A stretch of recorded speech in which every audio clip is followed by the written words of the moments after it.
আসসালামু আলাইকুম প্রিয় শিক্ষার্থীরা, ইসলামিয়া সরকারি কলেজ কর্তৃক আয়োজিত অনলাইন ক্লাসে তোমাদের স্বাগত জানাচ্ছি। আমি মোহাম্মদ রুহুল আমিন, লেকচারার ফিনান্স এবং ব্যাংকিং বিভাগ, ইসলামিয়া সরকারি কলেজ সিরাজগঞ্জ। আজকে আমরা শুরু করব নতুন একটি চ্যাপ্টার ফিনান্সের। চ্যাপ্টারের নামটি হচ্ছে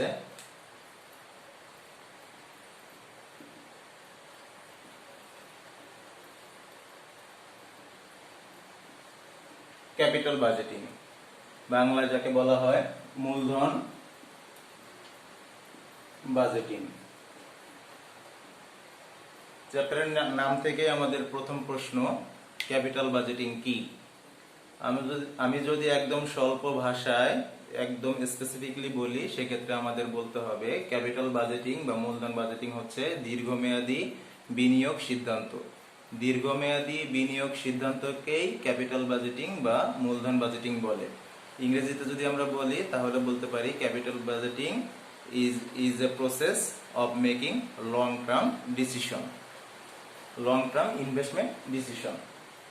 অর্থাৎ দীর্ঘমেয়াদে যে আমি বিনিয়োগটা করব বা করব না, আমার বিনিয়োগ করলে লাভ হবে কি হবে না, অথবা আমার কাছে টাকা আছে একটা প্রজেক্টের জন্য, সেক্ষেত্রে দুইটা প্রজেক্ট আমার কাছে আছে, কোন প্রজেক্টে আমি বিনিয়োগ করলে বেশি লাভবান হব, সেই সংক্রান্ত প্রজেক্ট বা প্রকল্প বা কোনো ইনভেস্টমেন্টে বিনিয়োগ করাই হচ্ছে ক্যাপিটাল বাজেটিং বা মূলধন বাজেটিং। তাহলে আমরা ক্যাপিটাল বাজেটিং কি, এটা যদি আসে পরীক্ষায়, সেক্ষেত্রে লিখবো দীর্ঘমেয়াদী বিনিয়োগ সিদ্ধান্তকেই ক্যাপিটাল বাজেটিং বলে। Capital budgeting is the process of making long term investment decision. ওকে,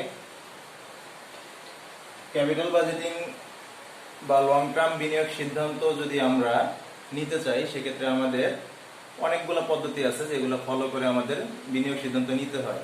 আসলে আমরা একটা প্রজেক্টে যাব কি যাব না, বা দুইটা বা পাঁচটা প্রজেক্ট থাকলে আমার কাছে যে পরিমাণ টাকা আছে সেই টাকা দিয়ে আমি কয়টা প্রজেক্ট পর্যন্ত নিতে পারবো, বা কয়টা নিলে আমার সবচেয়ে বেশি লাভ হবে, বা কোনটা নিলে আমার সবচেয়ে বেশি লাভ হবে, সেগুলো নির্ণয় করার জন্য আমাদের কিছু পদ্ধতি রয়েছে। সেই পদ্ধতির ভিতর প্রধান কয়েকটি পদ্ধতি হচ্ছে, এক নাম্বার পিবিপি, এটাকে ভাঙলে হয় পে ব্যাক পিরিয়ড। দুই নম্বরে আছে ARR,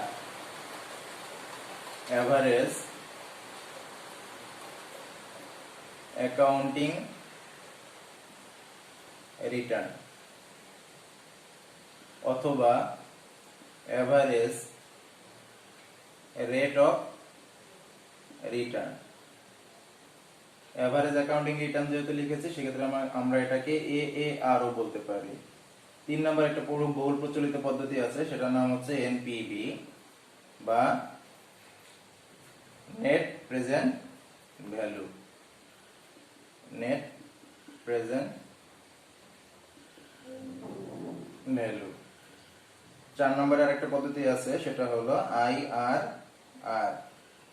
এটার এলাবোরেশন হচ্ছে ইন্টারনাল রেট অফ রিটার্ন। মূলত এই চারটি পদ্ধতি প্রধান, তোমাদের এই চারটি পদ্ধতি জানলেই হবে। এছাড়া আরো অন্যান্য পদ্ধতি আছে, সেগুলো অনেক উপরের ক্লাসে পড়ানো হবে। আমরা যদি খেয়াল করি, payback period, average accounting return বা অ্যাভারেজ রেট অফ রিটার্ন,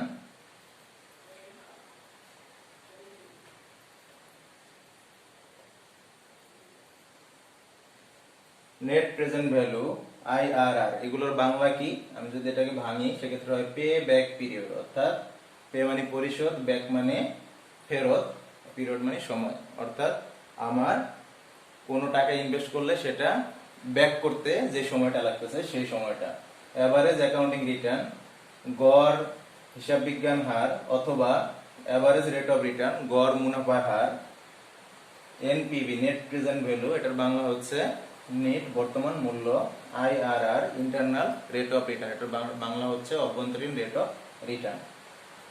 আমরা আজকে পে ব্যাক পিরিয়ড সম্পর্কে আলোচনা করব। একটু খেয়াল করো, খুবই সহজ। পে ব্যাক পিরিয়ড বা এই ক্যাপিটাল বাজেটিং যে মেথডগুলো আছে, এই মেথড থেকে যে কোনো একটা অঙ্ক পরীক্ষায় অবশ্যই আসবে। তাহলে এগুলোকে আমরা বলতে পারি মূলধন বাজেটিং পদ্ধতি বা ক্যাপিটাল বাজেটিং মেথড। এই মেথডগুলোর ভিতরে এই দুইটা মেথডকে বলা হয়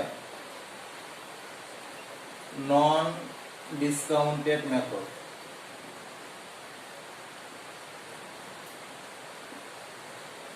অথবা ট্রেডিশনাল মেথড।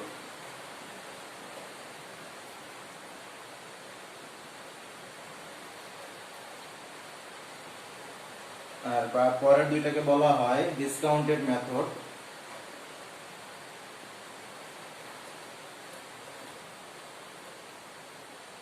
বা modern method.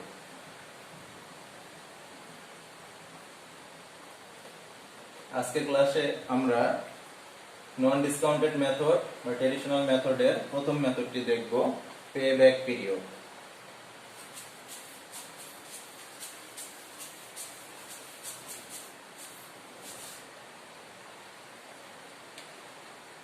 Pay back period, আমি যদি কোনো প্রকল্পে বা কোনো মেশিনারি যদি আমি কিনি, সেই মেশিন থেকে আমার যে প্রোডাকশন হবে সেটা প্রোডাকশন হওয়ার পরে যে পণ্যগুলো উৎপাদিত হবে সেই পণ্য বিক্রি করার পরে আমার কি রকম ক্যাশ ফ্লো আসতে পারে বা আমার কি রকম টাকা আসতে পারে সেটার উপর নির্ণয় করে পেব্যাক পিরিয়ডটা নির্ধারণ করা হয়। অর্থাৎ আমি যদি ইনভেস্ট করি কোনো টাকা, সেই টাকাটা উঠে আসতে আমার কতটুকু সময় লাগবে সেটাই হচ্ছে পেব্যাক পিরিয়ড। অর্থাৎ আমরা যদি পরীক্ষায় আসে সেক্ষেত্রে আমরা এভাবে লিখতে পারি যে আমার কোনো বিনিয়োগকারী কর্তৃক বিনিয়োগকৃত অর্থ ফেরত আসতে যে সময়টা লাগে সেই সময়টাকে বলা হয় পেব্যাক পিরিয়ড বা পিবিপি। আমরা যদি অঙ্ক করি, অঙ্কের মাধ্যমে তোমরা আরো ক্লিয়ার হবে, বুঝতে অনেক সুবিধা হবে। তো পেব্যাক পিরিয়ড নির্ণয়ের জন্য অনেকে ফর্মুলার কথা বলে, আমি একটু ফর্মুলা লিখি। আসলে ফর্মুলা না, ফর্মুলার মতো একটা ফর্মুলা এরকম আছে, NCO ডিভাইড বাই NCB। এখানে NCO মানে হচ্ছে নেট ক্যাশ আউটফ্লো বা আউটলে, বাংলায় বললে বলা হবে নগদ বহি প্রবাহ। নগদ বহি প্রবাহ। আর NCB নেট ক্যাশ বেনিফিট, অর্থাৎ নগদ আন্তঃপ্রবাহ।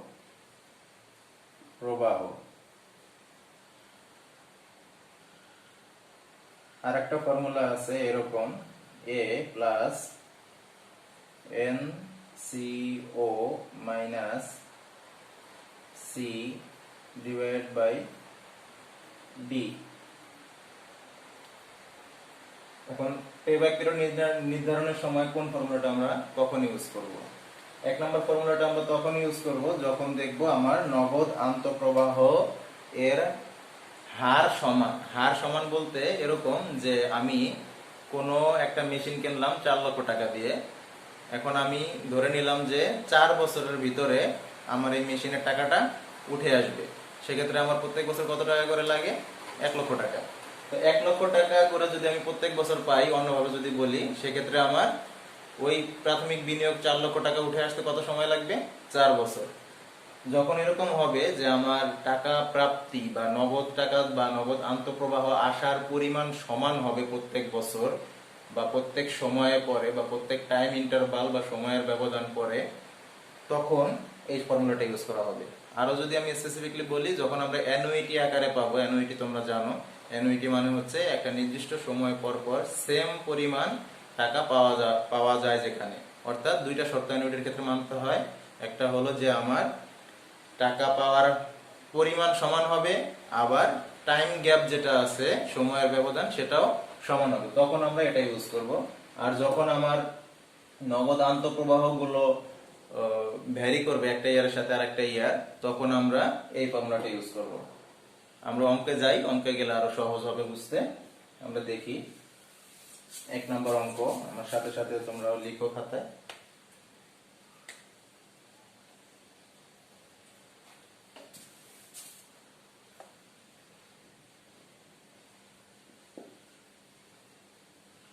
বিনিয়োগকারী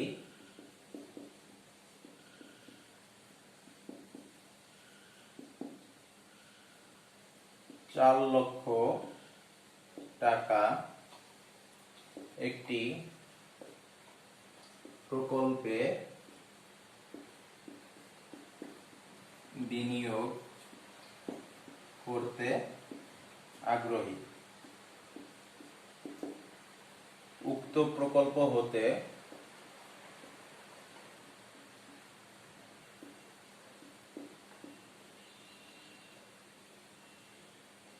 কর পরবর্তী নগদ আন্তঃপ্রবাহ হবে প্রতি বছর ৳1,00,000।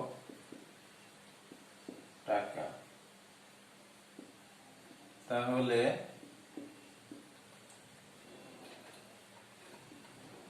ওই প্রকল্পের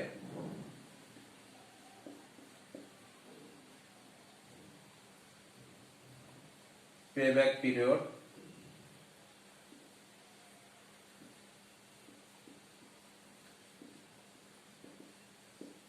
নির্ণয় করো।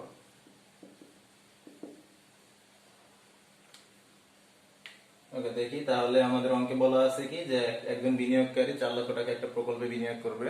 প্রকল্প মানে যে কোনো কিছু হতে পারে। সে ফর এক্সাম্পল আমি যদি মুদি দোকানদার হই, আমি যদি আইসক্রিম বিক্রি করতে চাই, সেক্ষেত্রে আমি একটা ফ্রিজ কিনতে পারি। এই ফ্রিজ কিনবো এবং ফ্রিজ কেনার ফলে এটা আমরা আইসক্রিম রাখবো, রাখার ফলে আমার প্রত্যেক বছর কিরকম টাকা আমি আইসক্রিম বিক্রি করে পাবো বা ওই ফ্রিজ থেকে ফ্রিজ ব্যবহার বাবদ পাবো। আমি আইসক্রিম পাশাপাশি আমি কোল্ড ড্রিঙ্কস রাখতে পারি, যে কোনো কিছু রাখতে পারি। সেটা আমি যদি ধরে নিই যে ৳4,00,000 দিয়ে আমি এরকম ফ্রিজ কিনছি একটা, তো সেখান থেকে প্রত্যেক বছর পাবো আমি কত, ৳1,00,000। তো সেক্ষেত্রে আমার পেব্যাক পিরিয়ড বা আমার এই ৳4,00,000 উঠে আসতে কত সময় লাগবে, অর্থাৎ আমার প্রাথমিক বিনিয়োগ যে মূল বিনিয়োগ ছিল সেই টাকাটা উঠে আসতে যেই সময়টা লাগবে সেটাকে বলা হয় পেব্যাক পিরিয়ড। এটা তোমরা এমনিই পারবে।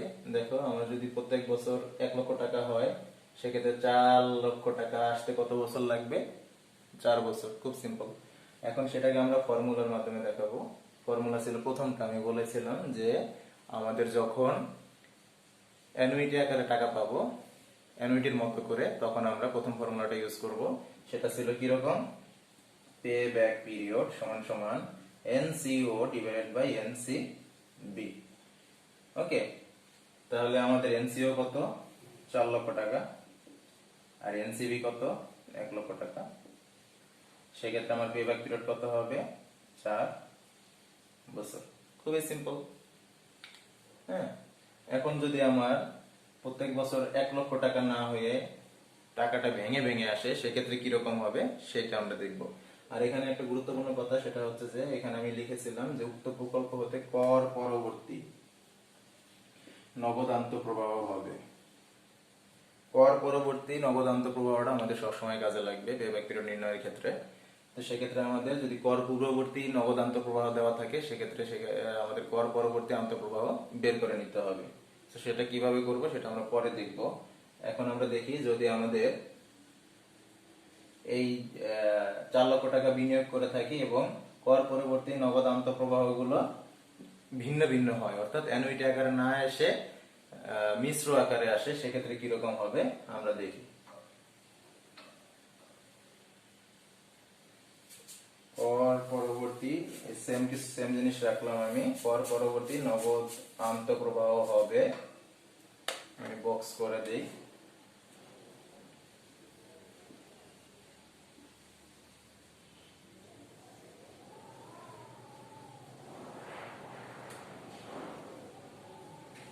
বছর কর পরবর্তী নগদ আন্তঃপ্রবাহ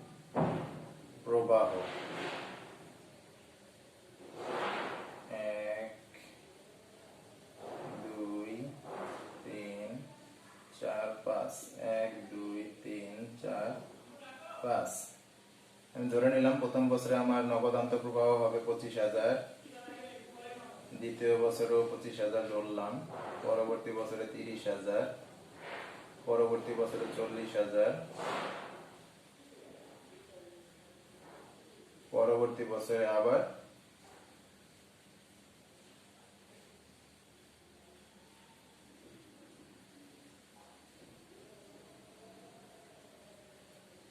পরবর্তী বছরে আবার 30,000। এখন আমি বিনিয়োগটা একটু কমিয়ে দিই, যেহেতু আমি হাজারে লিখে ফেলছি। আমরা বিনিয়োগটা ধরি যে 1 লক্ষ টাকা।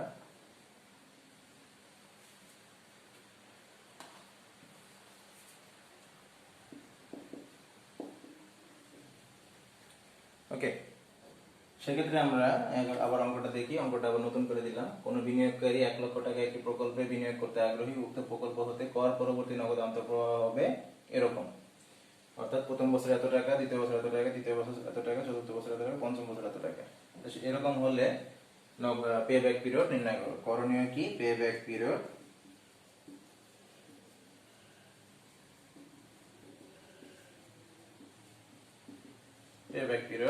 নির্ণয় করো। ওকে, তো এই ক্ষেত্রে আমাদের দেখতে হবে আগের ফর্মুলাটা ইউজ করলে হচ্ছে না। 1 নম্বর কারণ হচ্ছে আমাদের যে আমি টাকাগুলো পাবো সেগুলা সমান নয়। সমান যদি না হয়, অর্থাৎ মিশ্র আকারে আছে, সেক্ষেত্রে আমাদের কিভাবে পে ব্যাক পিরিয়ড নির্ণয় করতে হবে, সেক্ষেত্রে আমাদের কিভাবে নির্ণয় করতে হবে সেটা আমরা এখন করব। এটা করার জন্য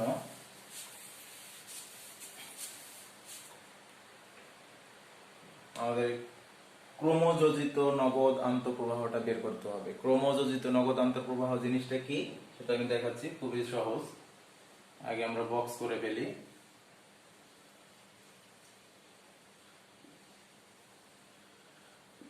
বছর, কর পরবর্তী নগদ আন্তঃপ্রবাহ। এরপর লিখব ক্রমযোজিত কর পরবর্তী নগদ আন্তঃপ্রবাহ। ওকে, আমরা দেখি আমাদের কত বছর দেওয়া ছিল? 5 বছর। 1 2 3 4 5। আন্তঃপ্রবাহ কত ছিল? প্রথমটা ছিল 25, পরেরটাও 25, এরপরটা 30, এরপরে 40, এরপরে 30। ক্রমযোজিত কথাটা বোঝার জন্য আমরা ছোট্ট একটা উদাহরণ দেখি। এখানে আমি যদি এখানে লিখি 1 2 3 4 5, এটা হলো সিরিয়াল সংখ্যা। এখন এটাকে যদি আমি ক্রমযোজিত করি সেক্ষেত্রে কি হবে? ক্রমযোজিত মানে হচ্ছে একটার সাথে আরেকটা যোগ, এই যোগফলের সাথে পরবর্তীতে আবার নিচেরটা যোগ, এই যোগফলের সাথে পরবর্তীতে আবার নিচেরটা যোগ। সেক্ষেত্রে প্রথমে আছে আমার 1। ওকে, 1 এর উপরে তো কিছু নাই, যদি কিছু না থাকে সেক্ষেত্রে 1। পরেরটা আছে কত? 2। 2 এর সাথে 1 যোগ করলে কত হবে? 3। ঠিক আছে, এই যোগফলের সাথে এখন পরেরটা যোগ হবে। এই 3 এর সাথে 3 যোগ হলে কত হবে? 6। এই 6 এর সাথে 4 যোগ হলে কত হবে? 10। এই 10 এর সাথে 5 যোগ হলে কত হবে? 15। অর্থাৎ আমি যোগ করব এই যোগফলের সাথে পূর্ববর্তী যে সংখ্যা আছে সেগুলোকে আবার যোগ করব। এভাবে করতে করতে আমার যেটা দাঁড়াবে এটা হলো ক্রমযোজিত নগদ প্রবাহ বা ক্রমযোজিত সংখ্যার যোগফল। সেক্ষেত্রে আমরা এখানে দেখি ক্রমযোজন কিভাবে বের করবো। এটা আমরা জানি প্রথমটা যেহেতু উপরে কিছু নাই, সেক্ষেত্রে আমার কত হবে? 25,000। এরপর 25 এর সাথে যোগ হবে কত? এই 25,000, ঠিক না? সেক্ষেত্রে হবে কত? 50,000। এই 50,000 এর সাথে যোগ হবে কত? 30,000। সেক্ষেত্রে আমার হবে কত? 80,000। এই 80,000 এর সাথে যোগ হবে কত?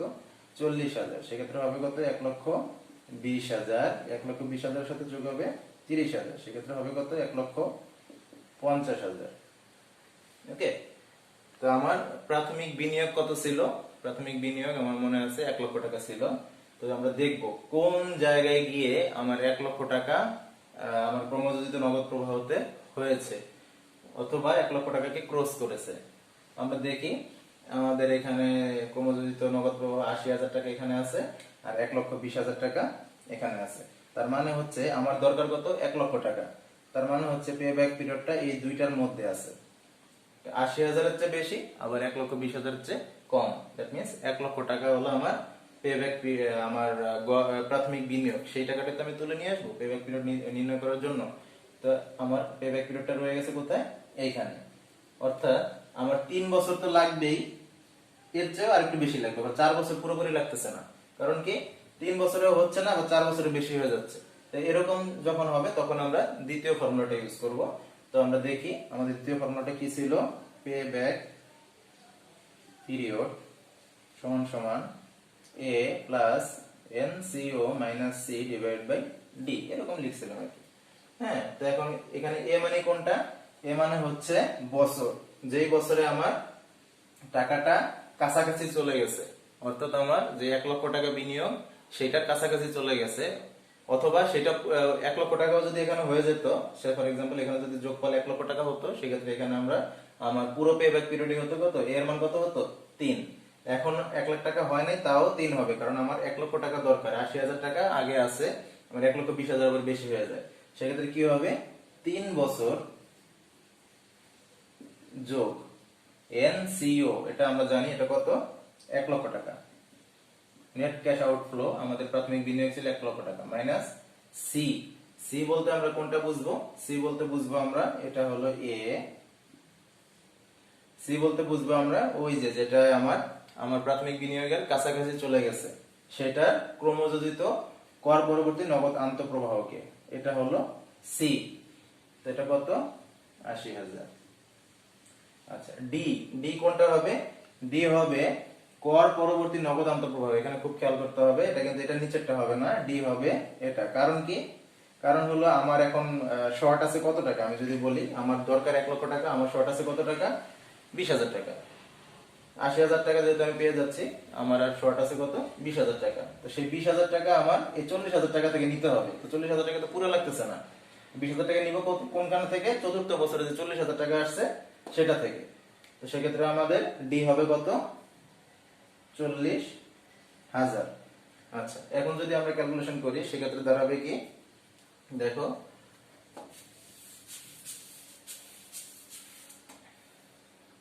আমাদের পে ব্যাক পিরিয়ড সমান সমান 3 বছর যোগ, এখানে বিয়োগ দাও, বিয়োগ দিলে কত হবে, 20,000। ওই যে 20,000 টার্ম ছিল, তো সেই 20,000 নিব কার কাছ থেকে, চতুর্থ বছরে যে 40,000 আছে ওর কাছ থেকে, 40,000।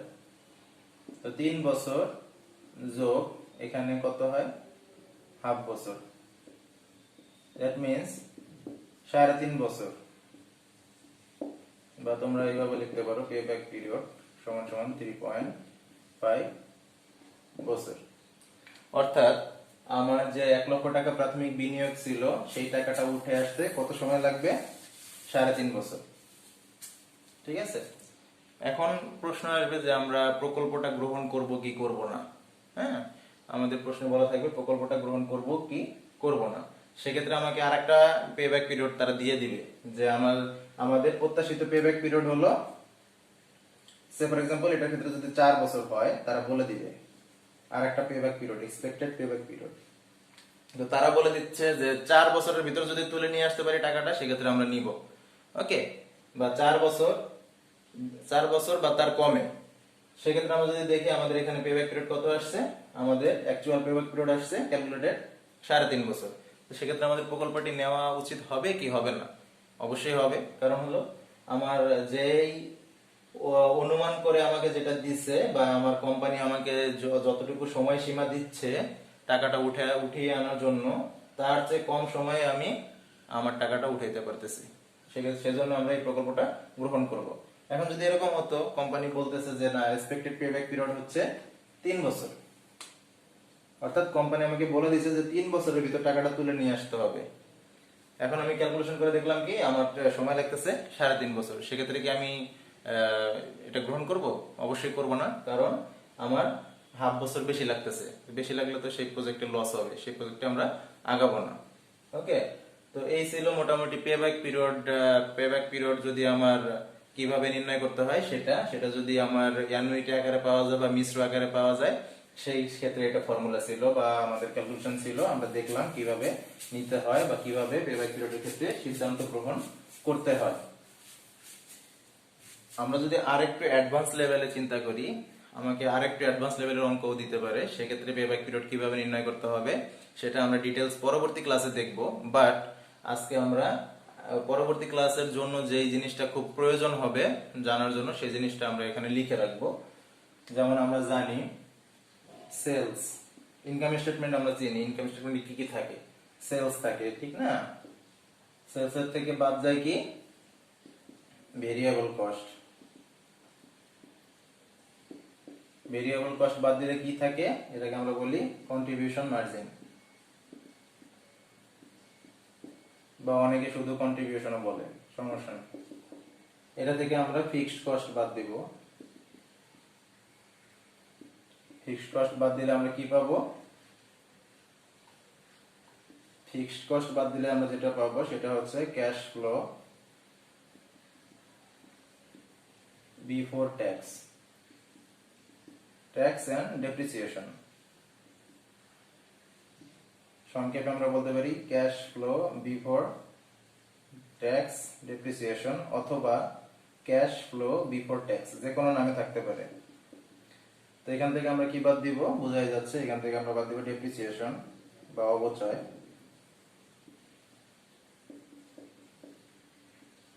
ডেপ্রিসিয়েশন বাদ দিলে থাকবে কি আমার?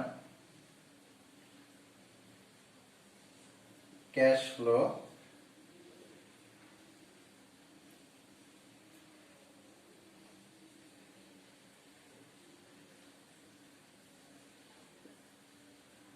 After depreciation. এটা থেকে কি বাদ দিব? এটা থেকে বাদ যাবে ট্যাক্স। ট্যাক্স যদি বাদ যায় সেক্ষেত্রে থাকবে কি? এটাকে বলবো আমরা আর্নিং আফটার ট্যাক্স বা ইএটি। আমরা পেব্যাক পিরিয়ড নির্ধারণের সময় বলেছি আমাদের অবশ্যই কর পরবর্তী নগদ আন্তঃপ্রবাহ লাগবে, অর্থাৎ ক্যাশ ফ্লো নিয়ে আমরা কাজ করব। তো সেক্ষেত্রে আমরা জানি ডেপ্রিসিয়েশন হচ্ছে একটি অনগদ লেনদেন, যেহেতু এটা পূর্বে বাদ দেওয়া হয়েছে। আমি যদি ক্যাশ ফ্লো আফটার ট্যাক্স বা কর পরবর্তী নগদ আন্তঃপ্রবাহ বের করতে চাই, সেক্ষেত্রে কি করতে হবে? আর্নিং আফটার ট্যাক্স এর সাথে আমার ডেপ্রিসিয়েশন যোগ করতে হবে, যোগ ডেপ্রিসিয়েশন। যদি ডেপ্রিসিয়েশন যোগ করি সেক্ষেত্রে আমি পাবো কি? Cash flow after tax. এখন অঙ্ক যদি আমার এরকম ইনফরমেশন দেয়া থাকে, আগের অঙ্কের মতো শুধু এরকম ক্যাশ ফ্লো গুলো না, ডেপ্রিসিয়েশনও যদি ইনক্লুড করে দেয়, ট্যাক্স রেট দিয়ে দেয়, সেক্ষেত্রে কিভাবে করতে হবে? সেক্ষেত্রে এইভাবে আমাদের একটা ফরম্যাট দাঁড় করায় করতে হবে। তো সেটা করার জন্য আমাদের এই ফরম্যাটটা খুবই গুরুত্বপূর্ণ ভূমিকা পালন করবে।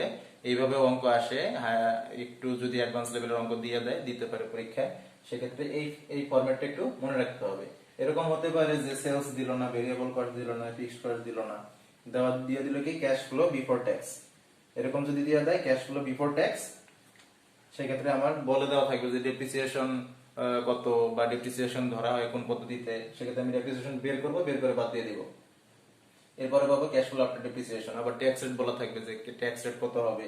তো ট্যাক্স রেট কত হবে সেটা যদি আমি দিয়ে দেই, সেক্ষেত্রে কি হবে?